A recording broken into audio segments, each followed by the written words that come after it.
and I'm now going to introduce the main player for this evening, and that is Penny Pearlman. The Penny Pearlman is a Westport resident who is very accomplished in many areas. She is a business consultant, a seminar leader, and motivational speaker who has helped individuals and organizations develop strategies for success. She brings audience and clients alike the wisdom gained from a lifetime of pursuing her dreams. Her personal journey has included executive positions in healthcare, management consulting, and nonprofit leadership. She has a BA in Fine Art from Queens College and an MBA from the Wharton School. It is my honor and pleasure to introduce to you, and with a warm, heartfelt Westport welcome, Penny Pearlman.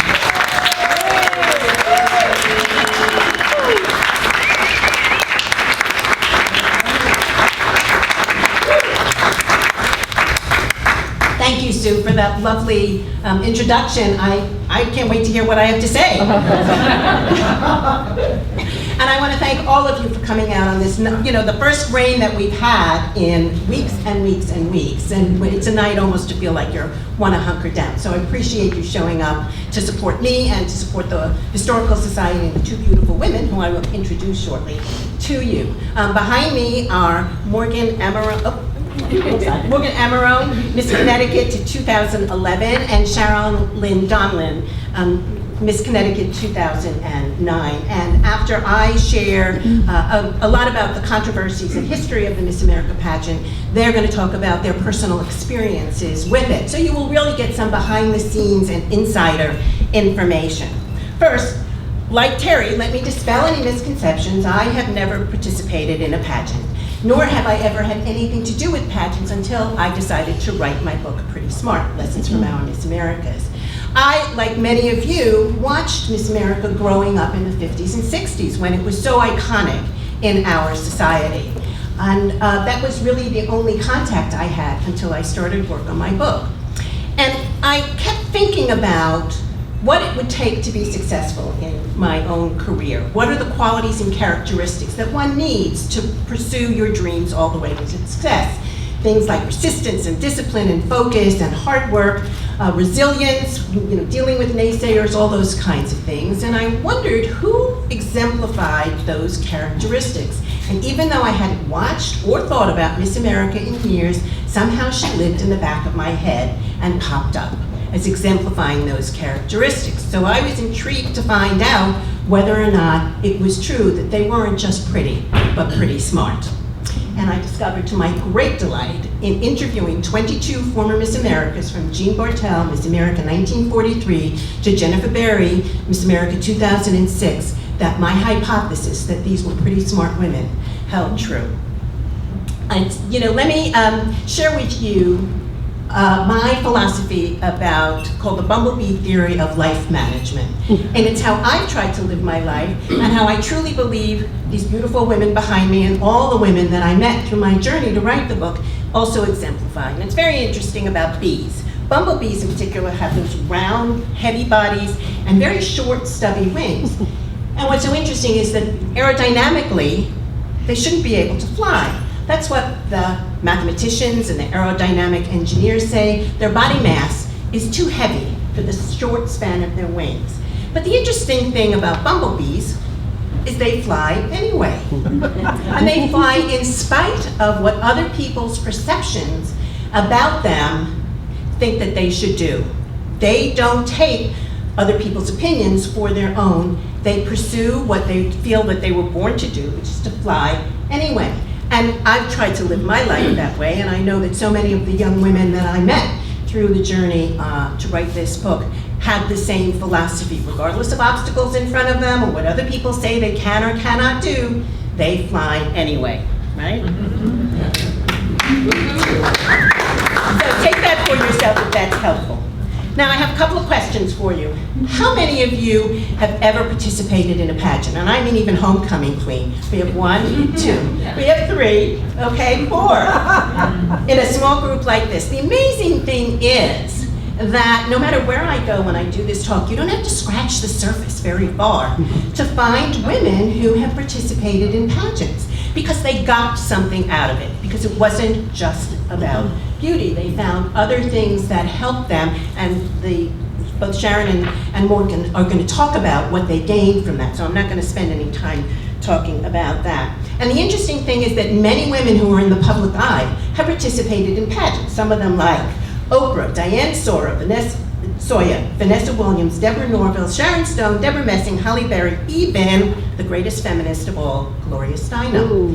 Marilyn Monroe was Miss Artichoke Queen in 1947. You can find a pageant for just about everything. Miss NASCAR, Miss Internet, Miss Tulip Festival, it doesn't really matter. Others in the public eye, like Senators Elizabeth Dole and Lisa Murkowski, many women in the House of Representatives, Sarah Palin, I won't go too far there, but even Jennifer Granholm, who was the former governor of Michigan, have all participated in the Miss America system or some other pageant system, because there's many things that they gain from that participation. Okay, so how many of you watched growing up?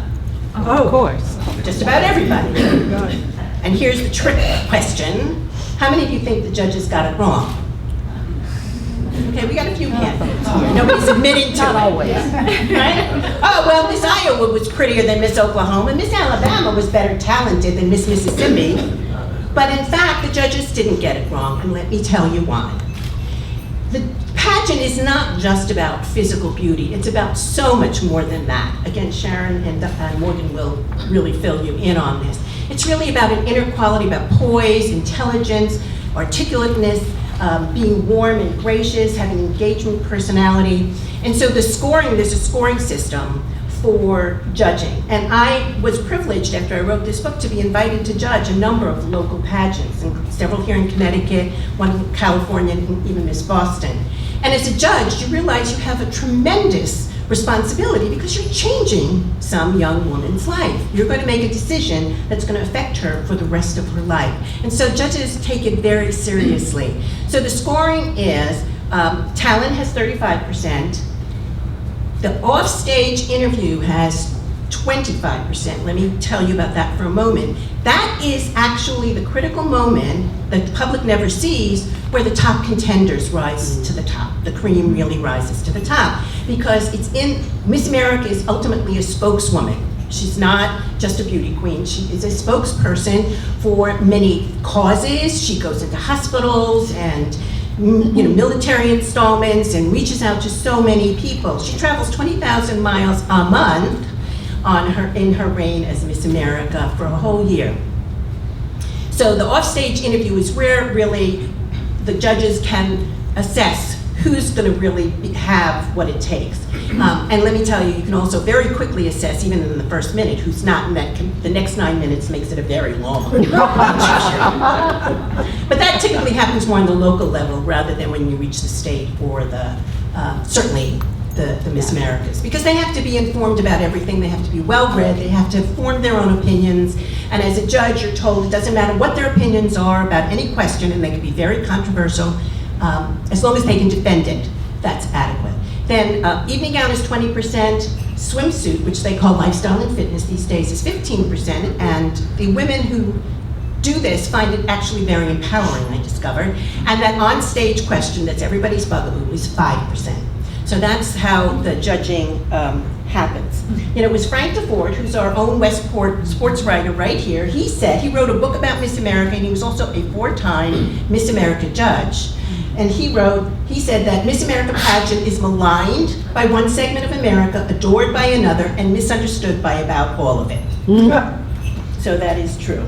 So let me share with you some of the history of the Miss America pageant. In 1921, a group of businessmen in Atlantic City decided that they wanted to attract more tourists after Labor Day to Atlantic City. So they said, well, what could be more appealing than a bathing beauty? Of course, don't forget, in those days, bathing suits, had 3/4 sleeves, came down to the knees, and the women wore stockings. So it wasn't quite the epitome that we have today. But in those days, to see a woman, with her whole figure revealed was quite scandalous and very appealing. So the first year, there were 13 contestants, and Margaret Gorman, who was only 16 from Washington, D.C., was the winner. There were no particular rules except that Miss America, that the contestants couldn't be married. So she came back the next year next year and competed again, because first it was just Miss Atlantic City, and that's when they decided to bestow Miss America on her as the title.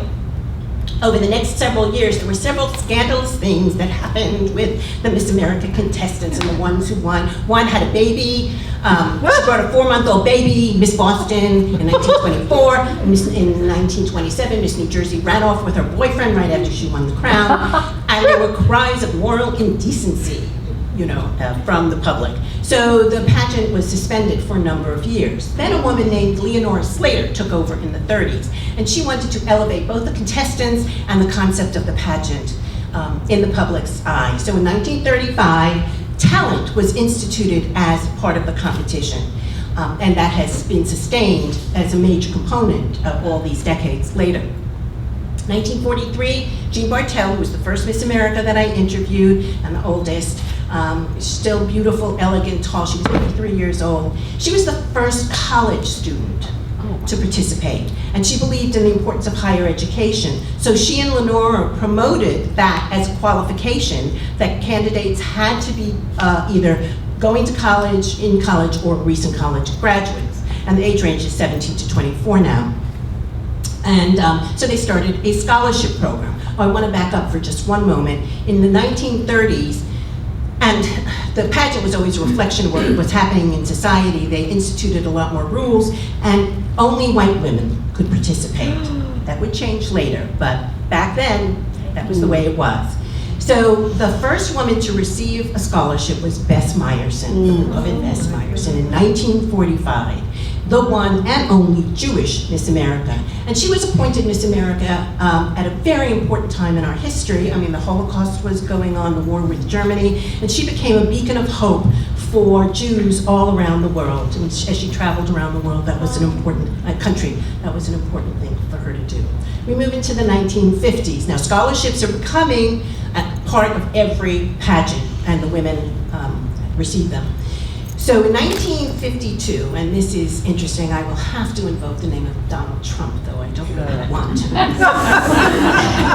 Yolanda Beth-Beasy was Miss America 1952, and she was an opera singer, and Catalina Swimsuit was a sponsor of the pageant. They wanted her to model swimsuits during her year, and she said, no, I'm not going to do that, just have gravitas.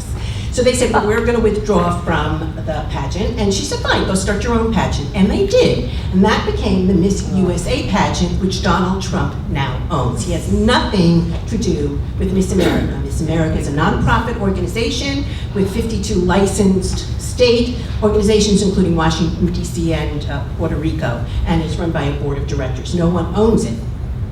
And they do a lot of charitable work, especially with the Children's Miracle Network. So there we are. In the middle of 1954 was the first year that the program was on television. That was the first year. Burt Parks was the first MC so I think he lasted till 1979. And Lee Merriweather was crowned that year. I also interviewed Lee Merriweather. And that began the whole television thing. And from 1954 till about the mid-60s, that was the show everybody watched that first Sunday right after Labor Day in September, and some of the highest viewership ever. Now, of course, back then there were only 3 radio stations. 3 television stations, ABC, NBC, and CBS, so you didn't have the competition that you have today. But what's interesting is that the pageant was the first reality show. It was the first time anybody, competed on stage and won a contest. So there you go for that.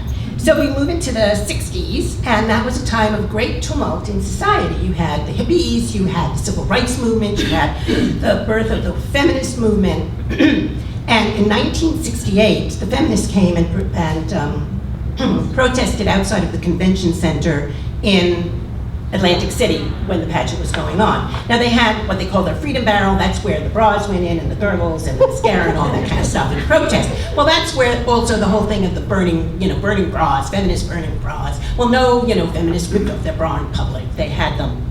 Thank you. And they didn't burn it either. That was just a media thing because the police wouldn't let them. You wouldn't, on a wooden boardwalk, you don't want anything Especially those big bras. That's right. Right? Yeah, good. Practical joke. So then came the and back, by the way, back, in the late 60s, married women couldn't have a credit card in their own name. If you wore pants to a restaurant, you were asked to lead to a better restaurant. Then, everybody thought any woman who made it to the top slept her way there. So it was a very different time for women than it is today. So we move into the 70s when the pageant really was working very hard to elevate both the quality of the contestants. Phyllis George was crowned in 1971. She wrote the foreword for my book. I interviewed her, had lunch at the Carla Cafe. It was really great fun. I walked the dogs in Central Park with her. And she wrote the foreword. And she was the first female sportscaster, NFL pregame sportscaster, as well as became the First Lady of Kentucky, has written many books and has done many, many important things. And we stayed in touch for a long time. It was really fun. And also in the mid-70s, a law student crowned a PhD candidate. So you can see the progression of what's happening. Now, go back to 1970, that's when they changed the rules about race. And at that time, women of any race could participate. And over the next decade, many women won the state title, but did not make it to become Miss America until Vanessa Williams in 1983. There have been 8 women of color since then who have been Miss America. But Vanessa had to retire her crown after 10 months because nude photos of her surfaced in Penthouse magazine that had been taken several years before. Now, nobody could also throw the race card in because the first runner-up, Suzette Charles, was also black. Right.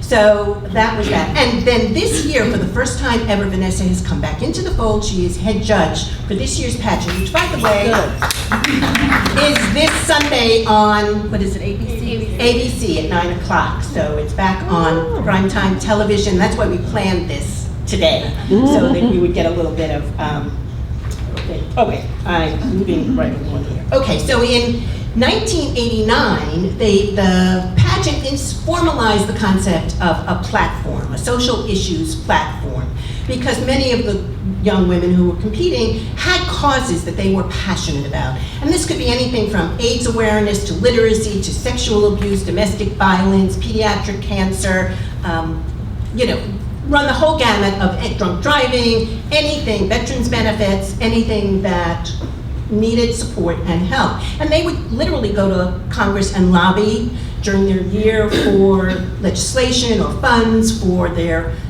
favorite cause. And Gretchen Carlson, if you ever watch Fox News, is a host on Fox News, and I interviewed her. She lives in Greenwich. She was Miss America 1989, and so she was the first one with a platform. Now, some people might call her a blonde bimbo. She's tiny, blonde, petite, and not everybody agrees with her politics. But the fact is, she's a Rhodes Scholar, a Stanford University graduate, and a child violin prodigy.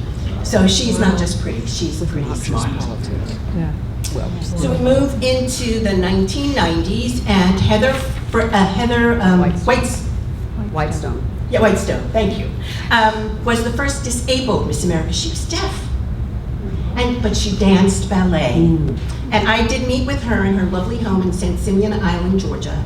And, of course, the question is, how do you do that? And she said she could feel the music through her feet. And she was beautiful to watch. I've seen videos of her performance, and she was so gracious and kind to me. And in 1999, another rule was changed. Until that point, a contestant could never be married. Now, divorced women could compete, but they could not have any children.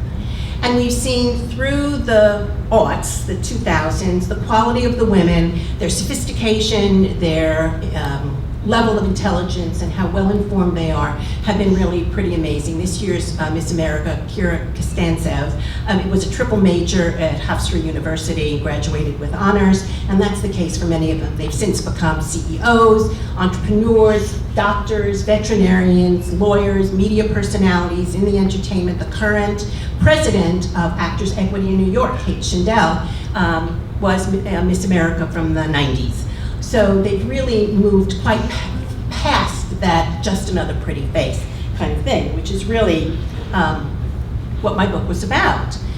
And in researching my book, it took me 8 months to interview 20 former Miss Americas, including Lee Merriweather, Marianne Mobley, and Phyllis George, and Gretchen Carlson. I traveled around the country, and they invited me into their homes, into their hearts, it took me out for lunch. It was my great midlife adventure. And one of the things that once I got to them, and that's a whole nother story, we don't have enough time for it, about how I got to them. I had to live all of the characteristics that I was writing about.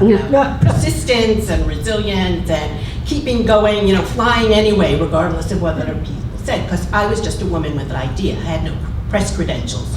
So that wasn't an easy task. But once I did, they were uniformly gracious. They'd pick me up at the airport. They'd, as I said, take me out to lunch, invite me into their homes. And though they were all very different women, some short, some tall, blondes, brunettes, redheads, different personalities, gregarious, a little more reserved, some very intellectual, some very bubbly, there was one thing that they shared. And that was a dream and the drive to achieve it, and the ambition that went along with that. And they kept going regardless. They flew anyway, regardless of what other people said. And they had a lot of naysayers to deal with. And when a woman is crowned Miss America, people think that's the end. It's not. It's just the beginning. It's the beginning of their lives and their careers. They see it as a platform. But the year is a grueling one. They are ripped from family and friends, literally within hours. The minute they're crowned, they're whisked off, by a chaperone and Miss America officials. And they're on the road, 20,000 miles a month for a year. Very often they don't get home. Now with, our technology and social media and stuff, they can stay more in contact with their families and friends. But before that, they might not even have time to make a phone call, and they had to wash their undies in the hotel sink, and all that. So they had to become very resilient. But it was hard for a number of them, especially in the beginning, to make that transition. So I want to give both of these lovely ladies, Rosie, I'm going to need the little video. I have two things. One is a commercial for my book. I have them for sale. I'll be happy to autograph them, so will Sherilyn and Morgan, and they will be sold after the program outside. And we have now a video from a very recent video by Kira Costanza, who is the outgoing Miss America, on a news show, and she's just talking about what the year was like for her. Wait, put the lights back on. Hold on, I'm not that quick. So it will just give you a little bit of an insight about what it took for her to be Miss America this year, and some of what she got out of it. Kira Costanza, yes. That's her?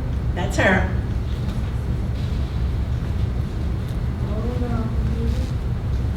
Oh, just a minute. Could you move the mic over? Oh, it's that one. Yeah, I'll move it. Move it. Right or left, it doesn't matter.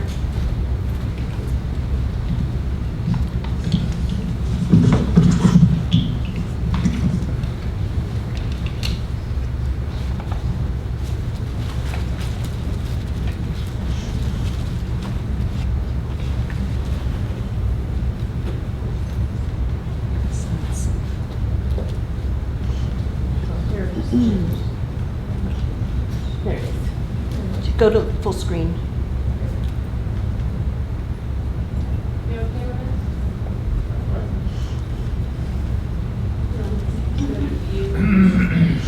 Oh, it's still low. I'm coming. All right, there's a commercial. I couldn't get rid of it. I was ready to go to Wally World. It's a long way down. Can you put it full screen?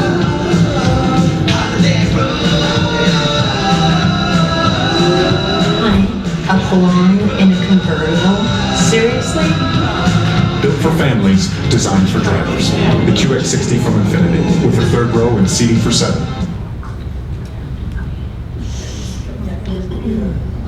There you go. There you go.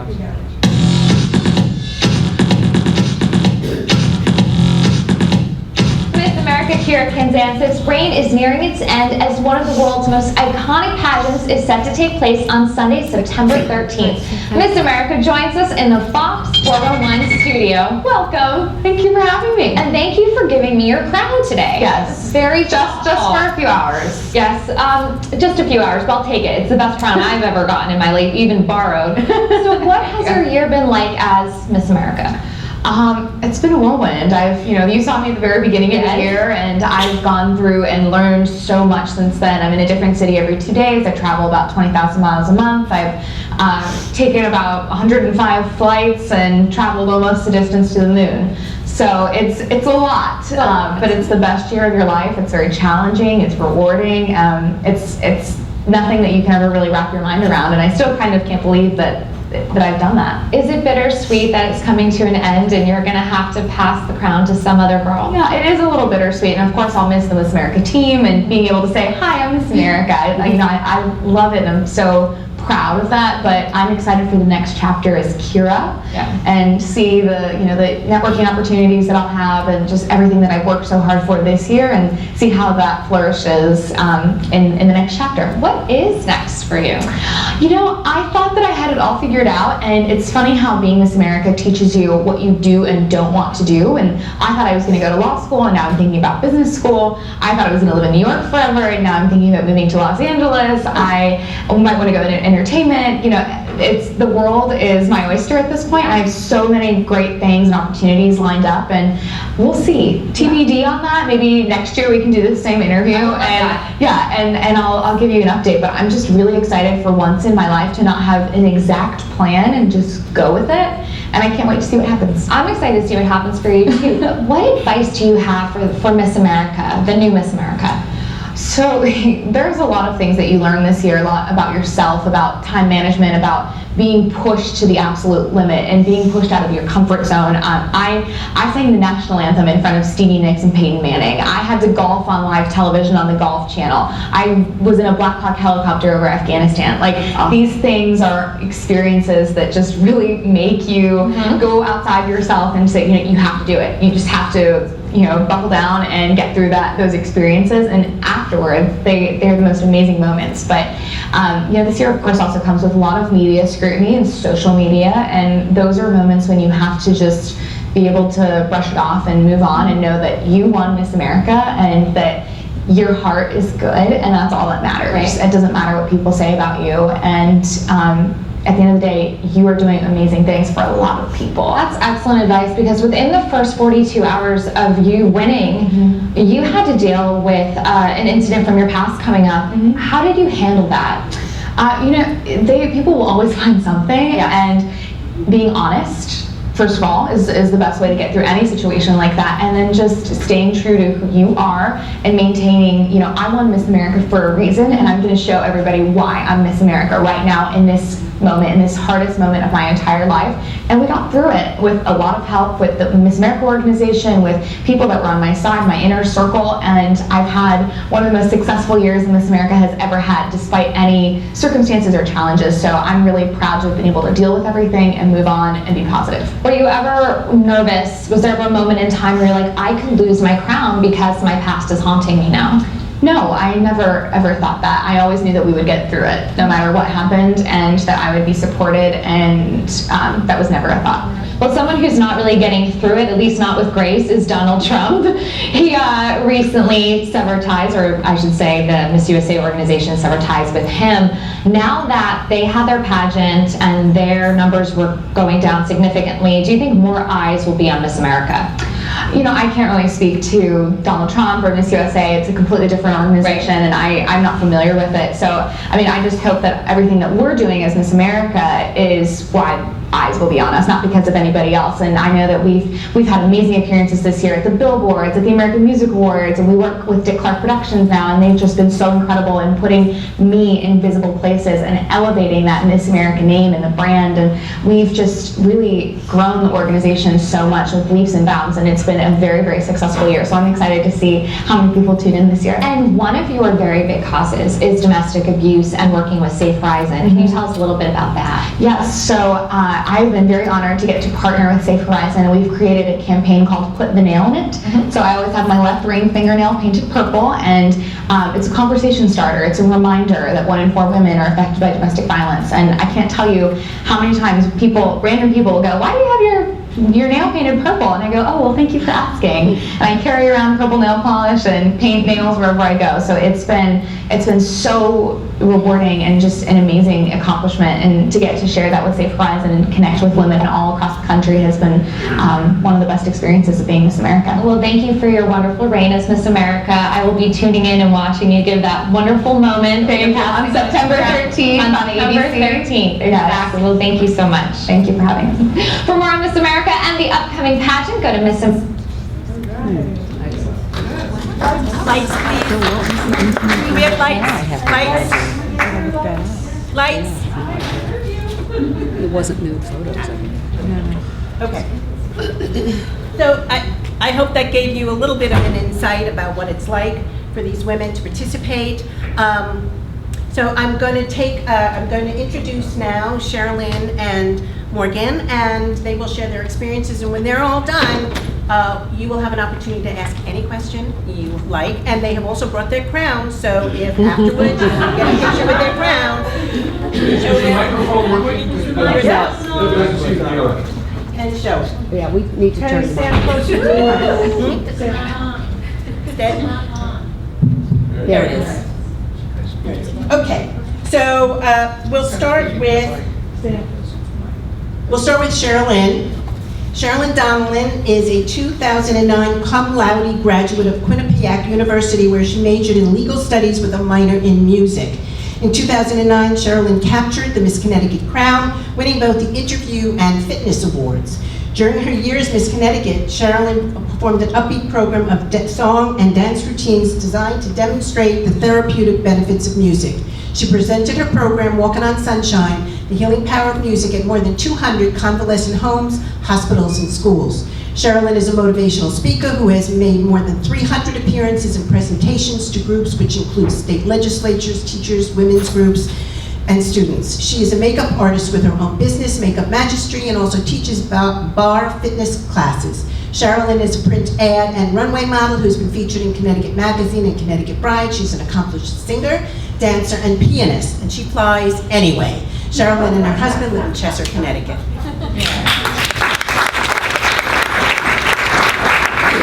Hello everybody, I'm so happy to be here tonight. It's been a little while since I've had an opportunity to speak about my experience at Miss America, my experience as Miss Connecticut. I know this is often the intro, I'm so tall. That's nice. It's funny because even at Miss America, you introduce yourself. So there's 4 nights actually of competition. So on television, you're only seeing 1 night, but there's 3 preliminary nights of competition. And every night I got up to introduce myself, and the girl before me was short. So every night, Connecticut came up and raised that microphone way up. So I'll move back to June 27th, 2009. I was 22 years old, and I was competing for Miss Connecticut. And at that point, the pageant was held in New London, Connecticut, at the Guard Arts Theater. I don't know if any of you have ever been there. It's a beautiful theater. So there I was that night, hoping and praying that I would win, knowing that I did everything that I possibly could do. As they say, I left my heart on that stage. And lo and behold, they announced my name as Miss Connecticut. And from that moment on, my life definitely changed. As they say, you do hit the ground running. From the moment I won, I was filmed for a little segment for Miss America. I met with my preparations director, I met with my business director, and the next morning I woke up and I had my very first press conference. So you do start working as Miss Connecticut right away, and you are basically the spokesperson for the organization. So you're not only representing Miss Connecticut and Miss America, you're also representing the entire state of Connecticut, who you are as an individual, your family, your upbringing, your community. So it's an incredible experience to get out your message. And as Penny had said, the platform is a very important aspect of what us contestants do on our local, state, and national level. We pick an issue that is very close to our hearts, that we want to promote for the year. And my platform was music therapy, because in my experience, I had had a sick relative who often would ask me to either sing, play the piano. She gained some solace and some peace from the music. From there, I started to research music therapy and created my platform. And I created that platform when I was about 18 years old. And I can say it was not easy to implement that program throughout our state. So I started small. I started in elementary schools and worked my way up and ended up performing at over 200 schools, convalescent homes, assisted living care facilities, Alzheimer's facilities. And I have to say that those were some of the greatest experiences that I had as Miss Connecticut, was getting my message out there, promoting music therapy, and making a difference. Also, the national platform for Miss America and contestants is Children's Miracle Network hospitals. So a lot of my reign was spent promoting that program, visiting children at Connecticut Children's Medical Center, which were also some of the best experiences I had. And to this day, 6 years later, I still keep in touch with the families and some of the patients that I met throughout my year as Miss Connecticut. And I have to say that at first, I had asked a few Miss Connecticut's, what do you think it takes to have a successful year? And what are some pieces of advice? And one former Miss Connecticut had told me, you need to be tenacious. And that is the truth. Like Penny said, keep on flying. You keep going no matter what. It's funny because you have a million different people in your ear. Oh, you need to do this, you need to wear this, you need to do this workout, your hair is too blonde, you're too thin, you know. So you have all these things, but no matter what, you're staying true to you. I stayed true to Sherilyn. And I think that's why I can look back now and say that I'm so happy with the year I had, because I was authentic to me. So I just want to grab my crown. Because I won't wear it. No, I won't wear it. It's been a long time. But as you can see, there's 4 points to the crown, and they represent something distinct and important: style, scholarship, success, and service. Miss America organization is the largest provider of scholarship money for women.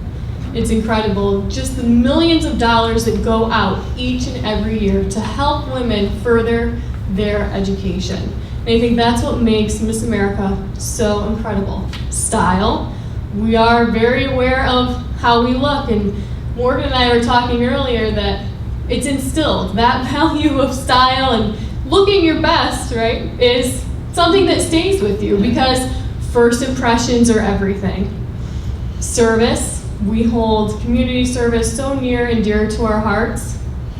And style, scholarship, success, service, and our service. So those are just so important, and those are the values that we hold near and dear to our heart. Back when I competed at Miss America, the competition was held in Las Vegas. So there was a number of years that it was there, and a lot of people don't realize that you're there competing and making appearances, and you are with those other contestants for 2 weeks. So 2 weeks you're basically sequestered from your family, you're making appearances, you're forming these bonds and lasting friendships with the other state contestants, and you are then competing. And back when I competed, we had a very interesting judges panel. It was Rush Limbaugh. I went in there thinking he is going to be so difficult, but he really was actually one of the more quiet judges. Vivica A. Fox was also a judge, and she took the lead. She's a strong female personality, she took the lead. Sean Johnson, who won the gold medal for gymnastics. David Kaz, who's a saxophonist. And then former Miss America, Katie Harmon. So it was a great panel. I thought I had a great interview. The 10 minutes went by in the blink of an eye. And I made such lasting friendships with the other contestants that I still keep in touch to this very day. And just to close, I had someone ask me once, are you Miss Connecticut just when you're making appearances, or are you Miss Connecticut 24/7? And I said, the unequivocal answer to that is 24/7. And I've come to realize that not only are you Miss Connecticut 24/7 during your year of service, you're also Miss Connecticut for the rest of your life. I will forever be a former Miss Connecticut, and we're part of a select group of women that share this unique, special, wonderful experience. And I have to say that it has helped shape the woman that I am today. I'm so grateful to the experience. I'm so grateful to be here talking with you all tonight. So thank you for having me.